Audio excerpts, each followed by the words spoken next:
Hello everyone, I am Damayanti. Welcome to my YouTube channel. एवं मु आलोचना करी तट निरंजन विजय मिश्र लंग question. Question number 1। Tata Niranjan नाटक जीवन और जैविक सत्यर असामयिक प्रश्न चरित्र मानक मनरे जो भावावेग और द्वंद्व सृष्टि करिछि ताहा आलोचना कर। नवनाट्य आंदोलन प्रमुख स्रष्टा नाट्यकार विजय मिश्र ओडिया नाट्य जगतर जड़े स्मरणीय प्रतिभा। आधुनिक ओडिया नाट्य साहित्य समस्या बहुल नाटकर स्रष्टा भावे से स्वतंत्र सम्मानर अधिकारी होइछन्ति। नाटक मानकरे परीक्षा निरीक्षा आंदोलन देखिबाकू मिली थाए। नूतन भाव चेतना और वक्तव्य को परीक्षा निरीक्षा करी परिवेषण करने क्षेत्र से थिले अग्रगण्य सारथी। आलोच्य नाटक तट निरंजन प्रयोगवादी नाट्यकार नाट्य रीतिर प्रत्येक धर्मी नाटक भावे परिगणित। नाटकर विजय मिश्र प्राक सूचना दर्शाई जे यह एक ऐतिहासिक नाटक नुहे। जदिओ नाटकर स्थान पाइथिबा चरित्र ऐतिहासिक मने हुए, मात्र सेमाने इतिहासर चरित्र नुहंती। इतिहासर बलय मध्यरु मुक्ति पाई सामाजिक स्वर को शुणाई। स्थान काल परिवेश इतिहासर चरित्र आनिले मध्य यह एक संयोग बोली भाबी निया जाई पारे। जहाँ सत्य चिरंतन एवं वास्तव ताहा ही नाटकरे सुंदर भावरे चरित्र संलापरे वर्णना करा जाइछि। एक वर्षा मुखर संध्या परिवेश नाटक आरंभरे दृश्यमान हुए। वर्षा क्लांत संध्या अतिक्रांत होई वनभूमि प्लावित कला। आम्र कुंज वनरे बौद्ध भिकारुणी इच्छामती को देईगला अजस्र अस्थिरता, अजस्र असमाहित प्रश्न साथी नीललोहित साधनारत। सत्यर सन्धान निश्चल प्रतिमा मूर्तिटीए एही ध्यानमग्न। नीललोहित युवक किंतु धर्माचरण पाई से लंडित मस्तिष्क। शास्त्रीय एवं ऐतिहासिक मतानुसारे लंडित मस्तक भिक्षुक मानकर थिला।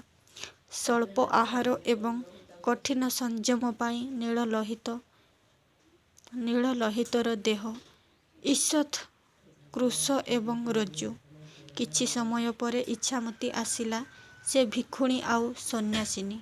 इच्छामती को देखिले मन हुए धर्मीय अनुशासन ता देहरे कौनसी अवक्षୟରେ स्वेच्छार रखे नहीं।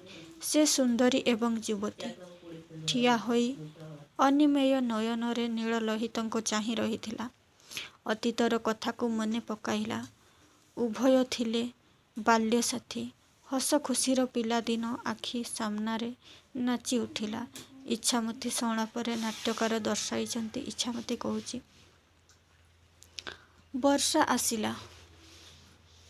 अनेक कोलाहल आउ वाद्यनादरे अनेक नूपुर बाजेणी बजेई वर्षा आसिला। नीललोहित कहते इच्छामती कहते तम देहरे समुद्रर गंध। नीललोहित कहते तम आखिरे आकाशर नील। इच्छामती पुणी कहते तम बाहुरे नदीर प्लावन। नीललोहित कहते तम प्रेम सबुज अरण्य। वर्षा भिजा संध्या समयरे बौद्ध भिक्षु नीललोहितଙ୍କ उत्तेजित मन को आकट करि पारिलानि। इच्छामती आउ नीललोहित परस्पर बाहुबंधन रे निबिड़ भावे समर्पित। किछि समय सेमाने नीरव, जेपरि निज निज देहर उत्ताप अन्य देहरे संचित करबाको जाउछि। एई निबिड़ अश्लेष भितरे छंदी होई रहितिबा समयरे पछरु आनंदर कंठस्वर शुभिला। से स्वर एते गंभीर थिला जे एई मात्र संक्रमित होई उठितिबा उच्छ्वास और कामना को हठात भांगी देला। वायुमंडल रे एवं सेमानंकर चारिपाखरे एई ଉଦାର ଗମ୍ଭୀର କଣ୍ଠସ୍ୱର ଯେପରି ବାରମ୍ବାର ପ୍ରତିଧ୍ୱନିତ ହୋଇ ଉଠିଲା। ଇଚ୍ଛାମତୀ ଆଉ ନୀଳଲୋହିତ ଅବସ୍ଥାକୁ ଦର୍ଶନ କରି ଆଶ୍ଚର୍ଯ୍ୟ ପ୍ରକଟ କଲେ। ଜୀବନର ଯନ୍ତ୍ରଣା ହେଉଛି କାମନା। କାମନାର ଉତ୍ପୀଡ଼ନରେ ଉତ୍ପୀଡ଼ିତ ଇଚ୍ଛାମତୀ।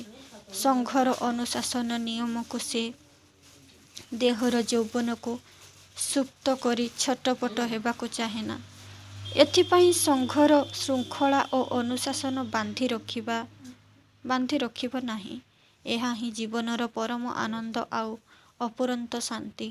ନାଟ୍ୟକାର ଆନନ୍ଦ ଓ ଇଚ୍ଛାମତୀ ସଂଳାପ ମାଧ୍ୟମରେ ଦର୍ଶାଇବାକୁ ଯାଇ କହିଛନ୍ତି, ଆନନ୍ଦ, ତୁମେ ଯାହାକୁ ଆନନ୍ଦ ଆମ ଗୌରବ କହୁଛ, ସେ ହଜିଯିବ। ଏ ଦେହ ସାଙ୍ଗରେ ସେ ହଜିଯିବ। ନୀଳ କହୁଛନ୍ତି, କାହିଁକି? ଆନନ୍ଦ, କାରଣ ଏଇ ଆନନ୍ଦର ସଂଜ୍ଞା ନୁହେଁ, ଏଇ ଗୌରବର ମୂର୍ତ୍ତି ନୁହେଁ। ଇଚ୍ଛାମତୀ, ତାହେଲେ ଏ ଯୌବନର କ'ଣ? ଇଚ୍ଛାମତୀ କହୁଛନ୍ତି, ହଁ, ମୁଁ ହଜିଯାଇଛି ତମଠାରୁ, ମୋ ସମସ୍ତ ଅତୀତରୁ। ଇଚ୍ଛାମତୀ, କିନ୍ତୁ ଆଜି ଯେତେବେଳେ ଖୋଜି ପାଇଛି, ଏଇ ଇଚ୍ଛାମତୀ ରାତିକୁ ବିଫଳ ହେବାକୁ ଦେବନି ବୋଲି କହିଛି। ନୀଳଲୋହିତ କହୁଛନ୍ତି, ମୋତେ ସ୍ପର୍ଶ କର ନା ଇଚ୍ଛାମତୀ, ମୋର ପ୍ରଜ୍ଞା ଭାଙ୍ଗି ଦିଅ ନା। ତମେ ଫେରିଯାଅ, ମୋର ଅନ୍ୟ ଚିନ୍ତା, ଅନ୍ୟ ସ୍ୱପ୍ନ, ଅନ୍ୟ ଶପଥ। ଏହିପରି ଭାବରେ କଥା ହୋଇଛନ୍ତି। ଇଚ୍ଛାମତୀ ନୀଳଲୋହିତଙ୍କ ପାଖକୁ ଗଲା, ନୀଳଲୋହିତଙ୍କ ଦେହକୁ ସ୍ପର୍ଶ କଲା। ତାଙ୍କର ଦେହର ଚାରିଆଡ଼େ ତାର ସ୍ପନ୍ଦିତ ହାତ ବୁଲାଇବାକୁ ଲାଗିଲା, ଯେମିତି ଏ ଦେହ ତାର ଏକାନ୍ତ ଆପଣାର। ଅଥଚ ଆଜି ନୀଳଲୋହିତ ତା ଦେହଠାରୁ ଦୂରେଇ ଯାଉଛି। ସେ ଆବେଗ ଏବଂ ସ୍ପନ୍ଦନ ନେଇ ସେ ନୀଳଲୋହିତଙ୍କ ଦେହକୁ ଜଡ଼ିତ କରିବାକୁ ଲାଗିଲା। ବସ୍ତୁତଃ ନୀଳଲୋହିତ ଆବେଗବିହୀନ, ସଂଯତ। ତାଙ୍କର ଯଦିବା କିଛି କମ୍ପନ ସୃଷ୍ଟି ହେଉଥାଏ, ତାହା ଦେହର ନୁହେଁ, ମନର। ଇଚ୍ଛାମତୀ ତାଙ୍କର ଦେହରେ ହାତ ବୁଲାଉ ବୁଲାଉ ପାଦ ପାଖରେ ବସି ପଡ଼ିଲେ, ଆଣ୍ଠୁମାଡ଼ି। ବୋଧହୁଏ ଇଚ୍ଛାମତୀ ବୁଝିଲା ନାହିଁ, ଏଇ ମୁହୂର୍ତ୍ତରେ ସେ ହିତାହିତ ଜ୍ଞାନ ହରାଇ ବସିଥିଲା। ସ୍ଥାନ କାଳ ପାତ୍ର ବିଚାର ତା ମନରେ ନଥିଲା।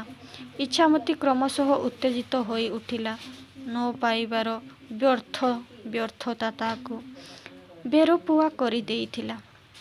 ଏଥିରେ ତାର ମନ ଭିତରେ ଦ୍ୱିଧା ନଥିଲା କିମ୍ବା ସଂକୋଚ ନଥିଲା। ସେ ତାର ମନର ପ୍ରକାଶବୋଧକୁ ନୀଳଲୋହିତ ଆଗରେ ତୋଳି ଧରିବାକୁ ଚାହୁଁଥିଲା।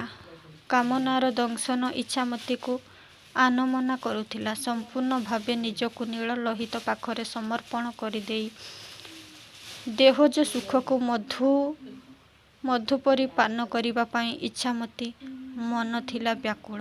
ଯୌବନରେ ଭାରାକ୍ରାନ୍ତ ଓଜନିଆ ଦେହକୁ ନୀଳଲୋହିତ ପାଖରେ ହାଲୁକା କରିବାର ଅଭିପ୍ସା ତାର ହୃଦୟକୁ ବାରମ୍ବାର ଦଂଶୁଥିଲା।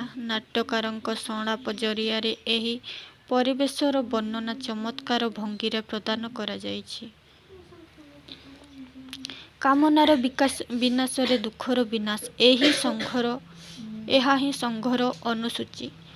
ଉଦାର କଣ୍ଠରେ ଆନନ୍ଦ ଇଚ୍ଛାମତୀକୁ ଶୁଣାଇ ଦେଲେ, ବିବ୍ରତମାନ କାମନାଦଂଶିତା ଇଚ୍ଛାମତୀ କୌଣସି ଅନୁଶାସନ ନିୟମରେ ବନ୍ଦିନୀ ହେବାକୁ ଚାହେଁନା। ଦେହର କାମନାକୁ ବିସର୍ଜନ କରିବାର ଅଭିଳାଷ ତାର ନାହିଁ। ଶ୍ରମ ହୋଇ ଦେହର ଭୋକକୁ ନିର୍ବାପିତ କରିବା ତାର ପକ୍ଷରେ ସମ୍ଭବ ନୁହେଁ। ଔଦ୍ଧତ୍ୟପଣିଆ କାମନାରହିତ ଇଚ୍ଛାମତୀ ଆଶ୍ରମରୁ ବିତାଡ଼ିତା। ଆନନ୍ଦ ଏବଂ ସାରିପୁତ ନିର୍ବାଣ ପାଇଁ ଜୀବନକୁ ବୌଦ୍ଧଧର୍ମ ଅନୁଶାସନ ସୂଚନାରେ ବାନ୍ଧି ରଖିଛନ୍ତି। କାମନାର ସଂଜ୍ଞା ତାଙ୍କ ପାଖରେ ମୂଲ୍ୟହୀନ। ସେମାନଙ୍କ ମନରେ ଗୋଟିଏ ଦୁଃଖ, ଯଦି ଇଚ୍ଛାମତୀ ସଂଘ ଛାଡ଼ି ଚାଲିଯାଇଛି ବୋଲି ଜାଣିବେ, ଅନେକ ପ୍ରଶ୍ନବାଚୀରେ ସେ ଛନ୍ଦି ହୋଇଯିବେ। ମାତ୍ର ଗୌତମ ସବୁ ଜାଣିଛନ୍ତି। ଏହି ପ୍ରଶ୍ନର ଉତ୍ତର ଖୋଜିବାକୁ ବହୁବାର ଚିନ୍ତା କରିଛନ୍ତି। ମାତ୍ର ନିଷ୍ଫଳ ହୋଇ ଗୌତମ ସାଧନା ଆଉ ବ୍ରତ। ସୁଜାତାକୁ ଫେରାଇ ଦେଇଛନ୍ତି। ସୁଜାତା ହିଁ ଥିଲା ଇଚ୍ଛାମତୀ ପରି ପୁତ୍ର ସନ୍ତାନଟିଏ ପାଇଁ ଶହ ଶହ ସ୍ୱପ୍ନ ମନରେ ସାଇତି ଧାଇଁ ଆସିଥିଲା କାମ୍ୟ ଶାକ୍ୟମୁନି ଗୌତମଙ୍କ ପାଖକୁ। ଏହିପରି ଇଚ୍ଛାମତୀ ଆଉ ସୁଜାତାର ପରି ଅନେକ ବୌଦ୍ଧ ଶ୍ରମଣୀମାନଙ୍କର ସଂଘ ସଭ୍ୟ ସଭା ସମସ୍ତଙ୍କର ଏକା ପ୍ରକାରର ଇଚ୍ଛା ଆଉ ଭାବନା। ବୟସ ଅତିକ୍ରାନ୍ତ, କାମନା ଶିଥିଳ। କାମନାର ସଂଜ୍ଞା ଖୋଜି ଖୋଜି ଗୌତମ କପିଳାବାସ୍ତୁକୁ ଗମନ କରିଛନ୍ତି। ନିଜର ସହଧର୍ମିଣୀ ଗୋପାକୁ ପାଖରେ ପାଇ ମନର ସଂଗୁପ୍ତ ରହସ୍ୟବାଦୀ ଭାବାନ୍ତରକୁ ଖୋଜିଛନ୍ତି। ଗୋପାର ଯୌବନ ସୁପ୍ତ ହେଲାଣି। ସମୟ ଅତିକ୍ରାନ୍ତ। ନିରାଶ୍ରୟ ଗୌତମ କପିଳାବସ୍ତୁରେ ଆଉ ରହିପାରିବେ ନାହିଁ। ସେ ଫେରି ଆସିଛନ୍ତି। ଆଉ ନୀରବ ଭାବରେ ରହିଛନ୍ତି। କାମନାର ସଂଜ୍ଞାକୁ ଖୋଜିବା ପାଇଁ ସେ ଧ୍ୟାନ ଆରମ୍ଭ କରିଛନ୍ତି। ଉପସଂହାରରେ ଏତିକି କୁହାଯାଇପାରେ ଯେ ନାଟ୍ୟକାର ବିଜୟ ମିଶ୍ର ଆଲୋଚ୍ୟ ନାଟକର ଜାନ୍ତବ୍ୟ ତଥ୍ୟର ସତ୍ୟର ଉଦ୍ଘାଟନ ପାଇଁ ଚରିତ୍ରମାନଙ୍କ ମଧ୍ୟରେ ଯେଉଁ ଛକାପଞ୍ଛା ଛାଇ ଆଲୁଅର ଖେଳ ଚାଲିଛି ତାହା ବେଶ୍ ମନଛୁଆଁ ଆଉ ଜୀବନ୍ତ ପରି ମନେହୁଏ। କ୍ୱେଶ୍ଚନ୍ ନମ୍ବର 2 ନାଟକୀୟ ଦ୍ୱନ୍ଦ୍ୱ, ଆବେଗ, ଉତ୍କଣ୍ଠା ତଟନିରଞ୍ଜନ ନାଟକରେ କିପରି ପ୍ରତିଫଳିତ ହୋଇଛି ତାହା ଆଲୋଚନା କର। ଏଇଟା ମୁଁ ଭିଡ଼ିଓରେ ଦେଖାଇଦେବି। ଏତେ ଇମ୍ପୋର୍ଟାଣ୍ଟ ନୁହେଁ ଏ କ୍ୱେଶ୍ଚନ୍, ପଢ଼ିବାର ଏତେ ସମ୍ଭାବନା ନୁହେଁ। ତେଣୁକରି କେବଳ ଭିଡ଼ିଓ ମାଧ୍ୟମରେ ମୁଁ ଦେଖାଇ ଦେଉଛି, ଆପଣମାନେ ନୋଟ୍ କରି ନେବେ।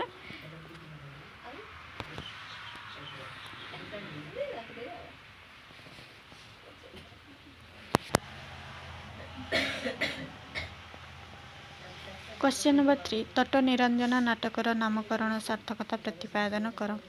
ନବନାଟ୍ୟ ଆନ୍ଦୋଳନର ପ୍ରମୁଖ ସାରଥୀ ନାଟ୍ୟକାର ବିଜୟ ମିଶ୍ର ଓଡ଼ିଆ ନାଟ୍ୟ ଜଗତରେ ଜଣେ ସଫଳ ସ୍ରଷ୍ଟା। ମୁଖ୍ୟତଃ ମନସ୍ତାତ୍ତ୍ୱିକ ନାଟକ ରଚନା କରିବା କ୍ଷେତ୍ରରେ ତାଙ୍କର ଅବଦାନ ଅନସ୍ୱୀକାର୍ଯ୍ୟ। ପ୍ରୟୋଗବାଦୀ ଧାରାର ସର୍ବାଧିକ ପ୍ରଭାବଶାଳୀ ନାଟ୍ୟକାର ଭାବେ ପ୍ରଚଳିତ। ଆଲୋଚ୍ୟ ନାଟକ ଐତିହାସିକ ଅଟେ। ତଟନିରଞ୍ଜନ ଏକ ନଦୀର ନାମ। ଏହି ନଦୀର ତଟରେ ଗଢ଼ି ଉଠିଛି ପବିତ୍ର ଧର୍ମୀୟ ଅନୁଷ୍ଠାନ। ଏହି ନଦୀର ଜଳ ପବିତ୍ର। ସାଧୁସନ୍ଥ ଓ ଧାର୍ମିକ ବ୍ୟକ୍ତିମାନଙ୍କର ସ୍ନାନ ଶୌଚରେ ନଦୀର ଜଳ ପବିତ୍ର ଲାଗେ। ଆଧୁନିକ ଓଡ଼ିଆ ନାଟକରେ ତଟନିରଞ୍ଜନ ଏକ ସଫଳ ନୂତନ ନାମ। ଅଭିବ୍ୟକ୍ତି ଶୈଳୀର ବ୍ୟଞ୍ଜନା ଉତ୍ତର ଖୋଜିଲେ ସେଗୁଡ଼ିକ ମନସ୍ତାତ୍ତ୍ୱିକ ପାଲଟିଯାଏ। ଜୀବନର ପ୍ରକୃତ ସତ୍ୟ କ'ଣ? ଜୀବନର ଏହି ସମସ୍ୟାକୁ ନେଇ ନାଟ୍ୟକାର ତଟନିରଞ୍ଜନ ନାଟକ ରଚିତ। ତଟନିରଞ୍ଜନ ନାଟକରେ ଜୀବନର ଏହି ଅସମାହିତ ପ୍ରଶ୍ନକୁ ସ୍ପଷ୍ଟ ଭାବେ ବ୍ୟାଖ୍ୟା କରିବାରେ ସଫଳ ହୋଇଛନ୍ତି ନାଟ୍ୟକାର ବିଜୟ ମିଶ୍ର। ଜୀବନର ଯେଉଁ ପ୍ରଶ୍ନଟି ସତ୍ୟ ଏବଂ ଚିରନ୍ତନ ତାହା ନାଟକରେ ପ୍ରତିଫଳିତ। ଜୀବନ ସତ୍ୟ ନା ପରମ ସତ୍ୟ? ମନୁଷ୍ୟ ସାଧନା କରେ ପରମାତ୍ମାଙ୍କ ନିକଟରେ ହେବା ପାଇଁ, ନିର୍ବାଣ ଲାଭ କରିବା ପାଇଁ। କାରଣ ବୌଦ୍ଧ ଦର୍ଶନ ଓ ସୂଚି ଅନୁସାରେ ନିର୍ବାଣ ପ୍ରାପ୍ତି ପରେ ଆଉ ପୁନର୍ଜନ୍ମ ନାହିଁ। ଦୁଃଖ, ଯନ୍ତ୍ରଣା ଓ କ୍ଲେଶ ମଧ୍ୟ ନାହିଁ। କିନ୍ତୁ ଜୈବିକ ସତ୍ୟକୁ ଆଡ଼େଇ ଯାଇ କ'ଣ ଏହି ପରମ ସତ୍ୟକୁ ଉପଲବ୍ଧି କରିହୁଏ? ବୈଶାଳୀର ଆମ୍ରବନ ଚାତୁର୍ମାସ୍ୟା ବ୍ରତ ଉଦ୍ଯାପନୀ ପାଇଁ ବୁଦ୍ଧ ଅବସ୍ଥାନ କରିଛନ୍ତି। ଆମ୍ରବନର ସ୍ଥାନେ ସ୍ଥାନେ କିଛି ପତ୍ର କୁଟୀର, ଭିକ୍ଷୁ ଓ ଶ୍ରବଣମାନଙ୍କ ପାଇଁ ରହିଥିବାର ବ୍ୟବସ୍ଥା କରାଯାଇଛି। ସ୍ଥାନେ ସ୍ଥାନେ ଉଚ୍ଚ ପିଣ୍ଡି। ଅବସର ସମୟରେ ଭିକ୍ଷୁମାନଙ୍କର ଧର୍ମଚର୍ଚ୍ଚା ଓ ସାଧନା କରିବା ପାଇଁ ଅସ୍ଥାୟୀ ଭାବେ ନିର୍ମିତ। ଏଇଟା ବର୍ଷା ଦିନ। ଏଠାରେ ବର୍ତ୍ତମାନ ଅନେକ ଲୋକ ବାସ କରୁଛନ୍ତି। ଭିକ୍ଷୁ, ଭିକ୍ଷୁଣୀ, ଦୀକ୍ଷାଗ୍ରହୀ ଓ ଜ୍ଞାନଲିପ୍ସୁ ପଣ୍ଡିତ। ସେହି ସମୟର କୌଣସି ଏକ ଦିନ ଗଛପତ୍ର ଫାଙ୍କା ଦେଇ କିଛି କିଛି ଜ୍ୟୋତ୍ସ୍ନା ଆସି ମାଟି ଉପରେ ପଡ଼ୁଛି ଏବଂ ମନେ ହେଉଛି ଯେପରି ମାଟି ଉପରେ କିଏ ଚିତା ଆଙ୍କି ଦେଇଛି। ସେଦିନ ସନ୍ଧ୍ୟା ଥିଲା ଅନ୍ୟ କୌଣସି ଦିନ ସନ୍ଧ୍ୟା ପରି। ବର୍ଷାକ୍ଳାନ୍ତ ସନ୍ଧ୍ୟା ଅତିକ୍ରାନ୍ତ ହୋଇ ବନଭୂମି ଜ୍ୟୋତ୍ସ୍ନା ପ୍ଲାବିତ ହୋଇଥିଲା। ଭିକ୍ଷୁଣୀ ଇଚ୍ଛାମତୀକୁ କିନ୍ତୁ ଦେଖାଗଲା ଏକ ଅସ୍ଥିରତା, ଅଜସ୍ର ଅସମାହିତ ପ୍ରଶ୍ନ ଓ ବ୍ୟାକୁଳତା, ବିକ୍ଷୁବ୍ଧ ଆକାଙ୍କ୍ଷା। ସାଥୀ ଭିକ୍ଷୁ ନୀଳଲୋହିତ ସହିତ ସେଇ ଦୃଶ୍ୟ ଫଲ୍ଗୁରେ ଅବଚାରିତ ବନ୍ୟାରେ ହେଲା ନିରାଶ୍ରୟ। କିନ୍ତୁ ଭିକ୍ଷୁ ଆନନ୍ଦ ପ୍ରଭୁ ତଥାଗତ ଶେଷ ପ୍ରଶ୍ନର ଉତ୍ତର ଦେଇ ସାରିଥିଲେ। ସଂଘ ଅନୁଷ୍ଠାନ ହିସାବରେ ସକଳ ଦୁର୍ବଳ ସଂଶୟ ମୋଚନ କରିସାରିଥିଲା। ତେଣୁ ଇଚ୍ଛାମତୀ ତାର ସ୍ୱାଭାବିକ ପ୍ରଶ୍ନ ଜୈବିକ ସତ୍ୟକୁ ନେଇ ନିର୍ବାସିତ ହେଲା। ନୀଳ ଲୋହିତ ନୂତନ ମୁକ୍ତି ଆଉ ନୂତନ ଉତ୍ତର ଖୋଜି ଖୋଜି ଆଗକୁ ଗଲା। ଏପଟେ ଗୌତମ ହୃଦୟର ନିଭୃତ କନ୍ଦରରେ ସଞ୍ଚାରିତ ହେଲା ଇଚ୍ଛାମତୀର ପ୍ରଶ୍ନାବଳୀ, ଇଚ୍ଛାମତୀର ବ୍ୟାକୁଳ ଜିଜ୍ଞାସା। ରକ୍ତ ମାଂସର ଦେହକୁ ଅସ୍ୱୀକାର ନ କରି ପୃଥିବୀ ସହିତ ସେମାନଙ୍କର ସମୀକରଣ ସୂତ୍ର ଖୋଜିବାରେ ସତ୍ୟସନ୍ଧାନୀ ମନ ବ୍ୟାକୁଳ ହେଲା। ସେ ସଞ୍ଚରଣ ଭିତରୁ ଆସିଲା ଅନେକ ସ୍ମୃତି, ଅନେକ ଉତ୍ତରିତ ମୁହୂର୍ତ୍ତ, ବୋଧିଧୂମ ମୁକୁଳିତ ହୋଇ ପ୍ଳବିତ ହୋଇ ପୁଣି ଝଡ଼ି ଯାଉଥିଲା ଅଜସ୍ର ପତ୍ରରାଜି। ମନେ ହେଲା ନା ଆହୁରି ଖୋଜିବାକୁ ହେବ। ମାତ୍ର ଅନୁଷ୍ଠାନ ଏତେ ପ୍ରଶ୍ନ ବୁଝେ ନାହିଁ। ସଂଘ ସଂକ୍ଷିପ୍ତ ଲିପିବଦ୍ଧ ଉତ୍ତରରେ ସନ୍ତୁଷ୍ଟ। ପ୍ରଶ୍ନୀଳ ମନ ଯେ ସଂଗଠନ ଓ ଅନୁଷ୍ଠାନର ବିରୋଧୀ, ତେଣୁ ଗୌତମଙ୍କୁ ନୀରବ ହେବାକୁ ପଡ଼ିଲା। ସଂଘ ନିର୍ଦ୍ଦେଶନାମାକୁ ମାନିବାକୁ ହୁଏ। ନିଜର ଇଚ୍ଛା ହିଁ ତାକୁ ଆବୋରି ବସେ। ମାତ୍ର ସମ୍ପୂର୍ଣ୍ଣ ଭାବେ ନୀରବ ହେବା ଆଗରୁ ତାଙ୍କର ବୀଣା ବାଣି ରହିଯାଏ। କାମନାର ଆଶାର ଅନ୍ୟ ନାମ ନୁହେଁ ଏବଂ ମୁଁ ସର୍ବଶେଷ ବୁଦ୍ଧ ନୁହେଁ। ଇଚ୍ଛାମତୀ, ସୁଜାତା, ଗୋପା ସମୟପଟକୁ ଟାଣି ଦେଇଛନ୍ତି ଦର୍ଶନର ଶେଷ ତଥ୍ୟ। ମଣିଷର ଉତ୍ତରଣରେ ତାର ଚୈତ୍ୟ ବିହରଣକୁ ନୀରବତା ହରାଇ ପାରେନି। ଯନ୍ତ୍ରଣା ଓ କାମନାର ସ୍ୱର ତାକୁ ତଥ୍ୟ ମଣିଷର ଉତ୍ତରଣରେ ତାର ଚୈତ୍ୟ ବିହରଣକୁ ନୀରବତା ହରାଇ ପାରେନି। ପରିଶେଷରେ କୁହାଯାଇପାରେ ନାଟକଟି ସଂଘ ଏବଂ ବ୍ୟକ୍ତିର ସମ୍ପର୍କକୁ ନେଇ ରଚିତ। ବ୍ୟକ୍ତି ବଡ଼ ନା ସଂଘ ବଡ଼? ବ୍ୟକ୍ତି ସମଷ୍ଟିର ରୂପାନ୍ତର ସଂଘ। କିନ୍ତୁ ସମୟକ୍ରମେ ବ୍ୟକ୍ତି ହାର ମାନେ ସଂଘ ପାଖରେ, ହାର ମାନେ ସଂଘ ହିଁ ବ୍ୟକ୍ତିର ବ୍ୟକ୍ତିତ୍ୱକୁ ମାଡ଼ି ବସେ। ଏହିସବୁ ଭିତରେ ନାଟ୍ୟକାର ଉପଲବ୍ଧ କରିଛନ୍ତି ଜୀବନର ସତ୍ୟକୁ। ଏସବୁ ଜୀବନର ଉପାଦାନ ବା ମାନଦଣ୍ଡ। ପରିଶେଷରେ ନାଟ୍ୟକାର ସବୁକିଛି ସମୟ ଉପଲବ୍ଧ ଛାଡ଼ି ଦେଇଛନ୍ତି। ସମୟର ପରିବର୍ତ୍ତନ ଅନୁସାରେ ମଣିଷ ଚାହିଁବା ମଧ୍ୟ ବଦଳିଯାଏ। ବର୍ତ୍ତମାନ ମଣିଷ ଯାହା ଚାହୁଁଛି, ପରିବର୍ତ୍ତିତ ମୁହୂର୍ତ୍ତରେ ସେ ଅନ୍ୟ କିଛି ଚାହିଁପାରେ। ପରବର୍ତ୍ତୀ ସମୟରେ ମନର ଊର୍ଦ୍ଧ୍ୱରେ ଅନ୍ୟ ଏକ ଜଗତ ଅଛି। ସେଠି ପାପ ନାହିଁ, ପୁଣ୍ୟ ନାହିଁ, ମିଛ ନାହିଁ। ସେଠି ଖାଲି ଅନିର୍ବାଣ ଆଲୋକର ଦୁର୍ଗତି। ଏସବୁ ଦୃଷ୍ଟିରୁ ଆଲୋଚ୍ୟ ଲୋକନାଟକ ନାମକରଣ ଯଥାର୍ଥ ମନେହୁଏ। Question number 4। ନାଟକର ବିଜୟ ମିଶ୍ର ଇଚ୍ଛାମତୀ ଚରିତ୍ରକୁ ତପ୍ତନିରଞ୍ଜନ ନାଟକରେ କିଭଳି ଭାବରେ ବର୍ଣ୍ଣନା କରାଯାଇଛି ଆଲୋଚନା କର। ଆଧୁନିକ ନାଟ୍ୟ ସାହିତ୍ୟରେ ନାଟ୍ୟକାର ବିଜୟ ମିଶ୍ର ଜଣେ ପ୍ରତିଭାଦୀପ୍ତ ସ୍ରଷ୍ଟା। ଉଭୟ ପାରମ୍ପାରିକ ଓ ପରୀକ୍ଷାଧର୍ମୀ ନାଟକର ରଚୟିତା ଭାବେ ସେ ସଫଳତା ଅର୍ଜନ କରିଛନ୍ତି। ସାମ୍ପ୍ରତିକ ଜୀବନର ବହୁ ସମସ୍ୟା ତାଙ୍କ ନାଟକରେ ସ୍ଥାନ ପାଇଛି। ଇଚ୍ଛାମତୀ ଭିକ୍ଷୁଣୀ, ବୌଦ୍ଧ ଧର୍ମର ଦୀକ୍ଷିତା। ସଂଘୀୟ ଅନୁଶାସନର ସୂଚୀ ଶୃଙ୍ଖଳା ତାର ଜୀବନକୁ ବିପର୍ଯ୍ୟସ୍ତ କରିଛି। କାମନାର ବିନାଶରେ ଦୁଃଖର ବିନାଶ, ଏହି ପ୍ରଶ୍ନର ଉତ୍ତର ଖୋଜି ଚାଲିଛି ଇଚ୍ଛାମତୀ। କାମନା ଦେହର ଏକ ଅଂଶ। ଦେହ ଥିଲେ କାମନା ଥାଏ। କାମନାର ଊର୍ଦ୍ଧ୍ୱରେ ଜୀବନ ବଞ୍ଚାଇବା କଷ୍ଟକର ବୋଲି ଇଚ୍ଛାମତୀ ଅନୁଭବ କରିଛି। ବର୍ଷାରେ ଭିଜିଛି। ଖୁସିରେ ଆତ୍ମହରା। ଦେହର ଉତ୍ତାପ ବଢ଼ିଛି, ମାତ୍ର ଉପଶମ କରିବାର ବାଟ ପାଉନି। କୁଡ଼ିଆରେ ବାହାରକୁ ଆସିଛି। ଆଖି ପଡ଼ିଛି ନୀଳଲୋହିତ ଉପରେ। ଯେ କି ପିଲାଦିନର ସାଙ୍ଗ। ଆଜି ସେ ସବୁ ସ୍ମୃତି ଆଉ ଅତୀତ। ନିଜକୁ ନିଜ ଭିତରେ ବାନ୍ଧି ରଖିପାରିନି। ସେ ଚାହେଁ ନୀଳଲୋହିତଙ୍କୁ। ଇଚ୍ଛାମତୀ ସ୍ୱପ୍ନ ବିଭୋର। ଯେମିତିକି ସେ ସ୍ମୃତିର ସ୍ନାନ କରୁଛି। ସେ ତୃପ୍ତ, ସେ ସିକ୍ତ। ଆତ୍ମତୃପ୍ତିରେ ସେ ଆଖି ବୁଜି ଦେଲା। ନୀଳଲୋହିତ ଇଚ୍ଛାମତୀର ପାଖକୁ ଆସିଲେ। ନିବିଡ଼ ଭାବେ ନିରୀକ୍ଷଣ କଲେ। ଉଭୟ ସଂଳାପ ଦିଆଯାଇଛି। ନୀଳଲୋହିତ କହୁଛନ୍ତି, କ'ଣ ଚାହଁ ତମେ? ଇଚ୍ଛାମତୀ କହୁଛନ୍ତି, ଏହି ଜ୍ୟୋତ୍ସ୍ନାରୁ କିଛି ମୋ ଆଞ୍ଜୁଳାରେ ଗୋଟେଇ ନେବାକୁ। ନୀଳଲୋହିତ ଅଦ୍ଭୁତ ଇଚ୍ଛା। ଇଚ୍ଛାମତୀ ବର୍ଷା ତ ଭିଜାଇ ପାରିଲାନି, ଜ୍ୟୋତ୍ସ୍ନା ଯଦି ଧୋଇ ନେଇ ପାରିଲାନି। ନୀଳ କ'ଣ? ମୁଁ ଭାସିବାକୁ ଚାହେଁ। ଇଚ୍ଛାମତୀ କହୁଛନ୍ତି। ଅତୀତର ସ୍ମୃତିକୁ ଫେରିଗଲେ ଇଚ୍ଛାମତୀ ଆଉ ନୀଳଲୋହିତ।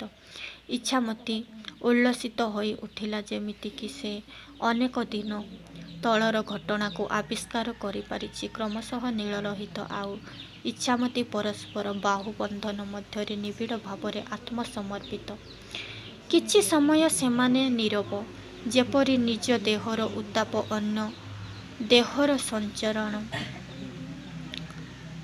ସଞ୍ଚରି ଯାଇଛି। ତାପରେ ଇଚ୍ଛାମତୀ ନୀରବତା ଭାଙ୍ଗିଗଲା। ପଛପଟୁ ଆନନ୍ଦ କଣ୍ଠସ୍ୱର ଶୁଣି ଇଚ୍ଛାମତୀ ଆଉ ନୀଳଲୋହିତ ଚମକି ପଡ଼ିଲେ। ଟିକିଏ ପୂର୍ବରୁ ଗଢ଼ି ଉଠିଥିବା ଏକାନ୍ତ ମୁହୂର୍ତ୍ତ ସେମାନଙ୍କର ଭାଙ୍ଗିଯାଇଛି। ଶବ୍ଦ ଆସୁଥିବାର ଦିଗ ଭୟ ଅନାଇ ରହିଲେ। ଆନନ୍ଦ? ତୁମେ ଯାହାକୁ ଆନନ୍ଦ ଆଉ ଗୌରବ କହୁଛ, ସେ ହଜିଯିବ। ଏ ଦେହ ସାଙ୍ଗରେ ସେ ହଜିଯିବ। ନୀଳ? କାହିଁକି? ଆନନ୍ଦ? କାରଣ ଏଇ ଆନନ୍ଦ ସଂଜ୍ଞା ନୁହେଁ, ଏଇ ଗୌରବ ମୂର୍ତ୍ତି ନୁହେଁ। ଇଚ୍ଛାମତୀ? ତାହେଲେ ଏ ଯୌବନ?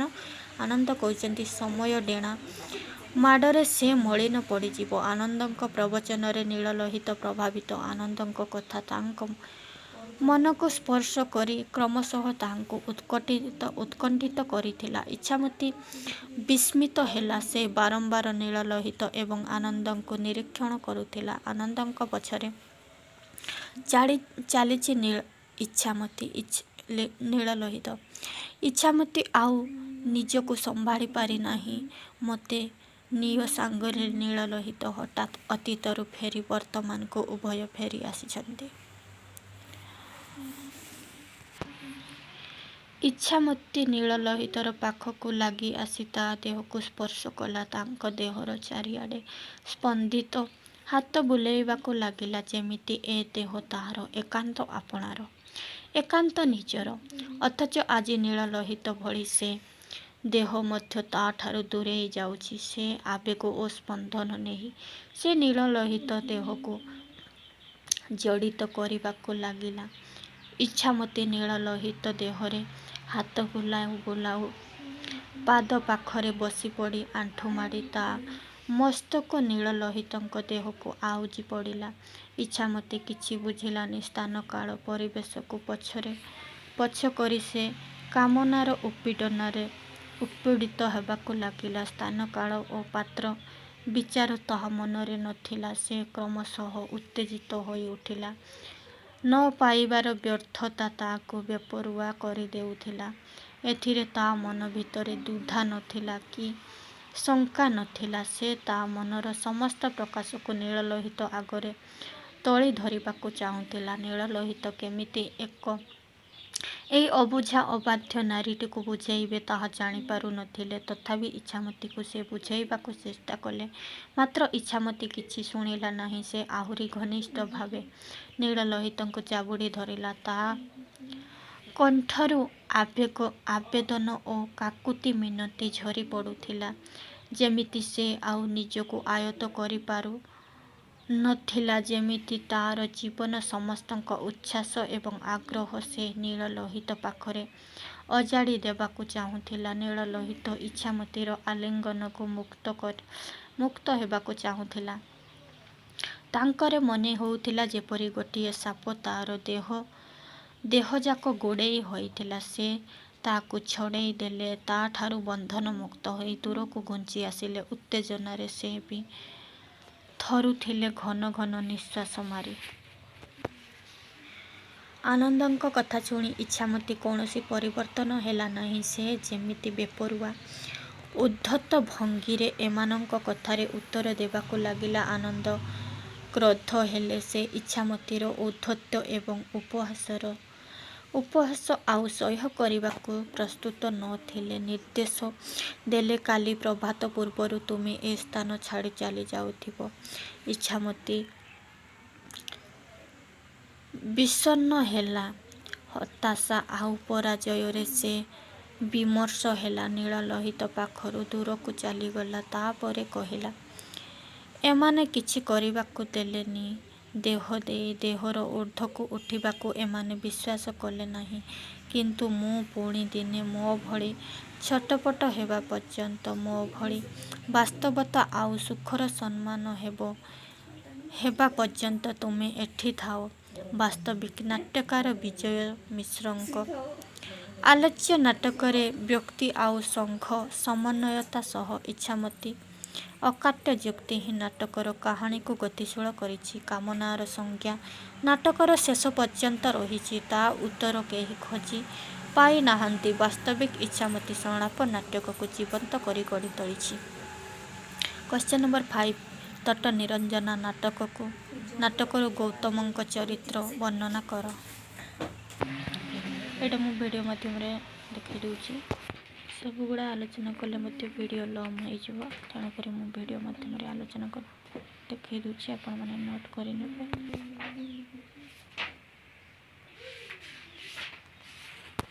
କ୍ୱେଶ୍ଚନ ନମ୍ବର 6 କାରଣ ଗୋଟିଏ କାମନା ଅନ୍ୟ ଏକ କାମନାକୁ ପ୍ରଜ୍ୱଳିତ କରେ। ଗୋଟିଏ ତୃଷ୍ଣା ଅନ୍ୟ ଗୋଟିଏ ତୃଷ୍ଣାକୁ ତୃଷ୍ଣା କରେ।